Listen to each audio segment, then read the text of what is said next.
যাত্রাবাড়িতে হত্যা মামলায় ফেঁসে গেলেন সংবাদ পাঠিকা।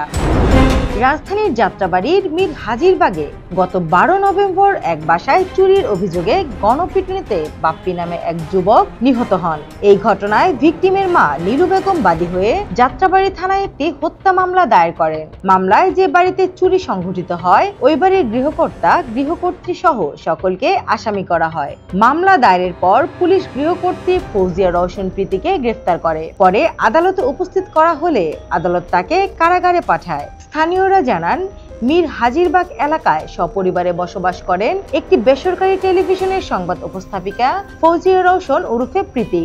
গত 11 নভেম্বর প্রীতির বাসায় জানালার পাশে থাকা ভ্যানিটি ব্যাগ চুরি হয়। ব্যাগে মোবাইল ফোন, মূল্যবান জিনিসপত্র সহ বেশ কিছু টাকাও ছিল।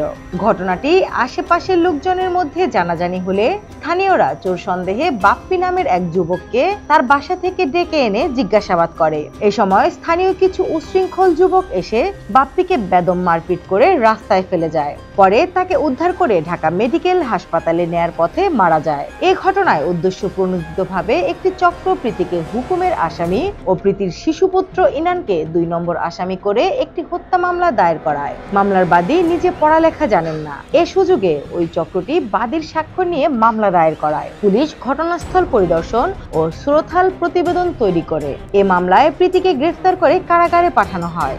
এ ব্যাপারে মামলার বাদী নীলু বেগম বলেন, প্রীতি ও তার ছেলে ইনানকে ফাঁসানোর জন্য যদি মামলায় যুক্ত করা হয় তা অন্যায় করা হয়েছে। আমার ছেলের হত্যা মামলায় কোনো নিরপরাধ লোক যেন শাস্তি না পায়। বাদী তার ছেলে হত্যার প্রকৃত আসামিদের গ্রেফতার ও বিচার দাবি করেন।